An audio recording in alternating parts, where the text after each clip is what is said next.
এবার লিক হলো তাণ্ডবের শুটিং সেটের ছবি। তাণ্ডবের নায়িকা নিয়ে জল্পনা ও কল্পনা শেষ হলো অবশেষে। তাহলে কে হচ্ছে তাণ্ডবের নায়িকা? জানতে অবশ্যই এই ফিল্ম রান চ্যানেলটি সাবস্ক্রাইব করে ভিডিওতে একটি লাইক দিন। এখন শতভাগ নিশ্চিত যে বাংলা ইন্ডাস্ট্রির ছোট পর্দার নায়িকা সাবিলা নূরি শাকিব খানের বিপরীতে তাণ্ডবে অভিনয় করছে।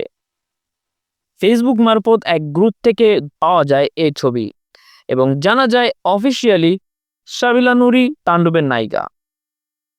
এর আগে প্রিয়তমার সময় সাবিলা নূরকে অফার করা হয়েছিল শাকিব খানের বিপরীতে অভিনয় করতে, কিন্তু শাকিব খান যে তার লেভেল উন্নত করেছে, সে যে এখন কোয়ালিটি কন্টেন্ট নিয়ে কাজ করছে, এইটা সাবিলা নূর বুঝে উঠতে পারেনি। এই কারণে সে একরকম অহমিকা দেখিয়ে না করে দিয়েছিল সেই প্রপোজাল। পরবর্তীতে অবশ্য আফসোসও করেছিল। পরবর্তী সময়ে ইদিকা পাল সে চরিত্রে অভিনয় করে এবং এই এক সিনেমার মাধ্যমে ইদিকা পালের পুরো ক্যারিয়ার ঘুরে দাঁড়ায়।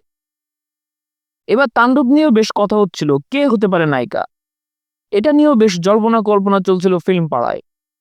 কেউ বলছিল সাবিলা নূর, কেউ বলছিল জয়া আহসান। অবশেষে এই ছবির মাধ্যমে সকল গোলাটে পরিষ্কার হয়ে গেল এবং জানা গেল তাণ্ডবে থাকছে সাবিলা নূর।